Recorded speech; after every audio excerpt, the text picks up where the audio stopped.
Hello guys, नमस्कार। जैसे कि हमने पिछली वीडियो में समास के बारे में पढ़ा, समास के अर्थ, समास के प्रकार और प्रकारों के बारे में डिटेल से हम पढ़ रहे हैं। और इसी श्रेणी में हम पढ़ रहे हैं अगले समास के बारे में, जो कि तत्पुरुष समास है। वीडियो थोड़ी लंबी हो सकती है, थोड़ा संयम रखें और वीडियो को पूरा देखें ताकि समास से संबंधित हर जो छोटी छोटी बातें हैं वो आपको समझ में आ सकें। वीडियो में बने रहें, स्किप ना करें और ध्यानपूर्वक देखें। अब पढ़ते हैं तत्पुरुष समास। तत्पुरुष समास में क्या होता है कि पहला पद गौण होता है और दूसरा पद प्रधान होता है। इस समास में दूसरा पद प्रधान और पहला पद उसका विशेषण होने के नाते गौण होता है। जिस समास में सम्मिलित शब्दों में अर्थ की दृष्टि से पूर्व पद गौण और उत्तर पद प्रधान हो उसे तत्पुरुष समास कहते हैं। इसकी पहचान क्या है? इसमें संज्ञा शब्दों के साथ संज्ञा पद का योग होता है, अथवा यूं कहें कि संज्ञा शब्द के साथ क्रियापद का इसके साथ लगा होता है। उदाहरण: शिव जमा आल्य, शिवाल्य। देश जमा निकाला, देश निकाला। उस समास में किसी कारक की विभक्ति रहती है, ये ध्यान देने योग्य बात है। तत्पुरुष समास होता है तो उसमें किसी कारक की विभक्ति जरूर रहती है, परंतु समस्त पद में उसका लोप हो जाता है। जब समस्त पद बनाते हैं तो उसका लोप हो जाता है कारक का। लुप्त विभक्ति के कारक के अनुसार तत्पुरुष समास के भेद किए गए हैं। जो कारक चिन्ह लगाए गए हैं उन कारक चिन्हों के प्रयोग के अनुसार तत्पुरुष समास के अलग अलग भेद किए गए हैं, जिनके बारे में डिटेल से जानेंगे। पहला है कर्म तत्पुरुष समास, जो कि द्वितीय तत्पुरुष समास है और इसके विभक्ति चिन्ह है को। जहाँ पूर्व पद में कर्म कारक की विभक्ति का लोप हो, जहाँ पर पूर्व पद में कर्म कारक की विभक्ति का लोप हो वहाँ कर्म तत्पुरुष होता है। जैसे उदाहरण है गगनचुंबी, गगन को चूमने वाला। तर्क संगत, तर्क को संगत। रथ चालक, रथ को चलाने वाला। जन प्रिय, जन को प्रिय। सर्वप्रिय, सबको प्रिय। मरणासन, मरण को आसन। ऐसे अन्य उदाहरण भी हैं। तो एक बात इनमें देखी, जैसे हमने अभी अभी इसके बारे में थोड़ी जानकारी ली। कर्म तत्पुरुष वो होता है जहाँ पर पूर्व पद में क्या है, कर्म कारक की विभक्ति का लोप हो। अगर कारक नहीं पढ़े हैं तो कारकों को जाके दूसरे वीडियो में देखें कि कारक के जो विभक्ति चिन्ह क्या होते हैं। तो कर्म कारक का विभक्ति चिन्ह है को, और सभी उदाहरणों में को विभक्ति चिन्ह का प्रयोग हुआ है। जहाँ पर को विभक्ति चिन्ह का प्रयोग होता है तो वहाँ पर तत्पुरुष समास हम लगा सकते हैं। है करण तत्पुरुष समास, या यूं कहें तृतीय तत्पुरुष समास। करण तत्पुरुष समास में से या के द्वारा, जहाँ पहले पद में करण कारक की विभक्ति होती है, करण कारक की विभक्ति चिन्ह है से या के द्वारा, इनका लोप हो जाता है। जैसे मन चाहा, मन से चाहा। आंखों देखी, आंखों से देखी। स्वचित, स्वर द्वारा चित। गुण युक्त, गुण से युक्त। प्रेमातुर, प्रेम से आतुर। सूर चरित, सूर रचित, सूर द्वारा रचित। ईश्वर प्रदत्त, ईश्वर द्वारा प्रदत्त। इनमें अगर उदाहरणों में हम ध्यान से देखें तो कुछ में से विभक्ति चिन्ह लगा हुआ है, कुछ में द्वारा विभक्ति चिन्ह लगा हुआ है। तो सबसे पहले हम तत्पुरुष समास में जब हम देखते हैं तो समास में सबसे पहले हम विभक्ति चिन्ह देखते हैं। विभक्ति चिन्ह के अनुसार ही हम समास की पहचान कर पाते हैं कि तत्पुरुष समास में कौन सी विभक्ति चिन्ह लगा हुआ और ये कौन सा समास हो सकता है। अन्य उदाहरण भी दिए गए हैं आपको स्क्रीन पर, और उनको भी नोट डाउन करें, उनके बारे में भी जानकारी रखें। समास है संप्रदान तत्पुरुष समास, या यूं कहें चतुर्थी तत्पुरुष समास है। संप्रदान तत्पुरुष समास की जो विभक्ति चिन्ह है वो है के लिए। तो इसकी परिभाषा बनती है कि जहां पहले पद में संप्रदान विभक्ति के लिए का लोप हो जाता है, जहां पहले पद में संप्रदान जो विभक्ति है वो के लिए उसका लोप हो जाता है। उदाहरण जैसे यहाँ पे दिया गया पुण्यदान, पुण्य के लिए दान। युद्धाभ्यास, युद्ध के लिए अभ्यास। हथकड़ी, हाथ के लिए कड़ी। परीक्षा केंद्र, परीक्षा के लिए केंद्र। प्रतीक्षालय, प्रतीक्षा के लिए आलय, और अन्य उदाहरण भी यहाँ पे दिए गए हैं। बस ये ध्यान रखना है, जब तत्पुरुष समास की बात आती है तो वहाँ पे हम कारक चिन्ह देखते हैं कि कौन से कारक चिन्ह का प्रयोग तत्पुरुष समास में किया गया है। अगला है अपादान तत्पुरुष समास या पंचमी तत्पुरुष समास।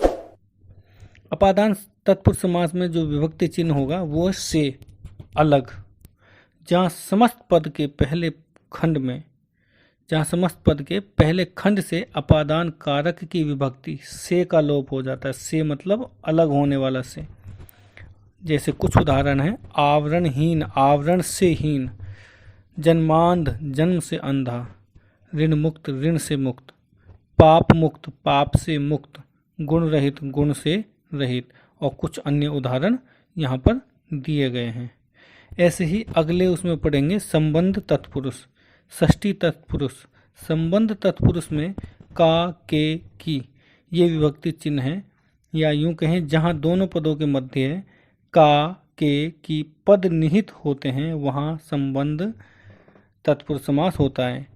ये क्या है कि ये पहले पद का दूसरे पद से क्या है संबंध बताने की कोशिश हैं, यानी ये संबंध बताते हैं। जैसे लिए क्षमादान उदाहरण है कुछ, क्षमा का दान, देशभक्ति देश की भक्ति, पराधीन पर के अधीन, राजपुत्र राजा का पुत्र, क्योंकि राजपुत्र राजा का पुत्र यानी राजपुत्र का राजा से संबंध बताया गया। विद्यासागर विद्या का सागर से संबंध बताया गया। ऐसे कुछ अन्य उदाहरण भी यहाँ पर दिए गए हैं। अगला जानेंगे अधिकरण तत्पुरुष के बारे में। सप्तमी तत्पुरुष है और इसकी विभक्ति चिन्ह प्रयोग होते हैं में और पर। इसकी परिभाषा बनती है जहां समस्त पद के पहले खंड के अधिकरण कारक की विभक्ति में और पर का लोप हो जाता है। जैसे कुछ उदाहरण है, प्राश्रित दूसरे पर आश्रित, रथासीन रथ पर आसीन, जलमग्न जल में मग्न, पुरुषोत्तम पुरुषों में उत्तम, पेट दर्द पेट में दर्द, और कुछ अन्य उदाहरण भी हैं जिनको आप स्क्रीन पर देख सकते हैं और उनके बारे में थोड़ी डिटेल से जानकारी हासिल कर सकते हैं। तो ये सारे के सारे उदाहरण जो हैं वो तत्पुरुष समास के हैं और तत्पुरुष समास के प्रकार हैं। जैसे कि पहले ही कहा गया है कि वीडियो थोड़ी लंबी हो सकती है, थोड़ा धैर्य बना के रखें और लगातार देखते रहें, और हमारी कोशिश रहेगी कि इस वीडियो में पूरे समास हमारा कंप्लीट हो जाए। और पांचवा हमारा जो समास है वो है द्विगु समास। द्विगु समास जो है इसका जो परिभाषा बनती है, जहां समस्त पद का पहला पद संख्यावाचक हो। सबसे ज़्यादा जो इसकी पहचान है, इसका पहला पद संख्यावाचक है या परिमाणवाचक विशेषण होता है, वहाँ द्विगु समास होता है। द्विगु समास को तत्पुरुष समास का एक उपभेद माना जाता है। द्विगु समास दो प्रकार के होते हैं, पहला है समाहार द्विगु समास और दूसरा है उत्तर पद प्रधान द्विगु समास। समाहार द्विगु समास क्या होते हैं? समाहार द्विगु समास का मतलब होता है समुदाय, इकट्ठा होना या समेटना। उदाहरण जैसे त्रिलोक तीन लोकों का समाहार, पंचवटी पांच वटों का समाहार। उत्तर पद प्रधान द्विगु समास, जहाँ पर उत्तर पद पर जोर दिया जाता है। जैसे पंच प्रमाण पांच प्रमाण, पंचहत्तर पांच हत्तर। तो समास के कुछ उदाहरण हैं यहाँ पर आपके स्क्रीन पर दिए गए हैं, उनको थोड़ा सा वीडियो पॉज करके देख सकते हैं कि पंचनद पांच नदियों का समूह, चौगुनी चार गुनी, शताब्दी सत अब्दों का समूह, सतनजा सात अनाजों का समूह, दोपहर दो पहरों का समूह, और कुछ अन्य उदाहरण भी आपको दिए गए हैं। अगला हमारा जो समास है वो आता है छठा कर्मधारय समास। कर्मधारय समास में के समान है जो और रूपी। जिस समास के दोनों पदों के मध्य उपमान उपमेय या विशेषण विशेष्य का संबंध हो तो वहाँ कर्मधारय समास होता है, या यूं कहें वहाँ कर्मधारय समास कहलाता है। पंडित कामता प्रसाद गुरु ने इसे समानाधिकरण तत्पुरुष समास कहा है। कर्मधारय समास तत्पुरुष समास का एक उपभेद माना जाता है। कर्मधारय समास को तत्पुरुष समास का एक उपभेद माना जाता है। कर्मधारय समास के कुछ उदाहरणों के बारे में हम देखते हैं।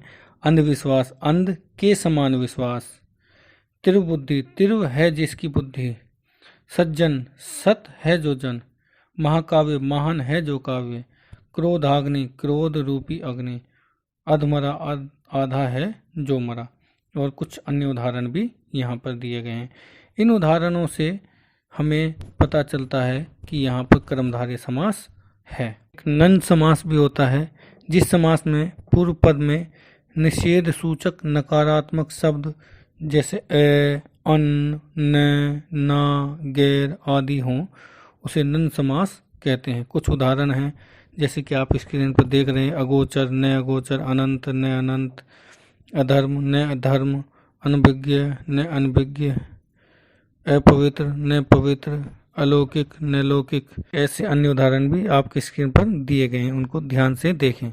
सबसे अहम और इम्पोर्टेंट बात, कुछ जो समास हैं उनके बीच अंतर बहुत ही करीबी अंतर होते हैं। बहुत करीबी से जानने के बाद हमें उनके बीच अंतर महसूस होता है कि इनके बीच में क्या अंतर है। जैसे कि कर्मधारय समास और बहुव्रीहि समास में बहुत गहराई से अगर देखते हैं तब समझ में आता है कि इनके बीच अंतर क्या है। तो कर्मधारय समास और बहुव्रीहि समास के बीच अंतर समझने के लिए हम जानेंगे। कर्मधारय में क्या होता है कि दूसरा पद प्रधान होता है और पहला पद विशेष्य के विशेषण का कार्य करता है। जैसे महावीर, महान है जो वीर।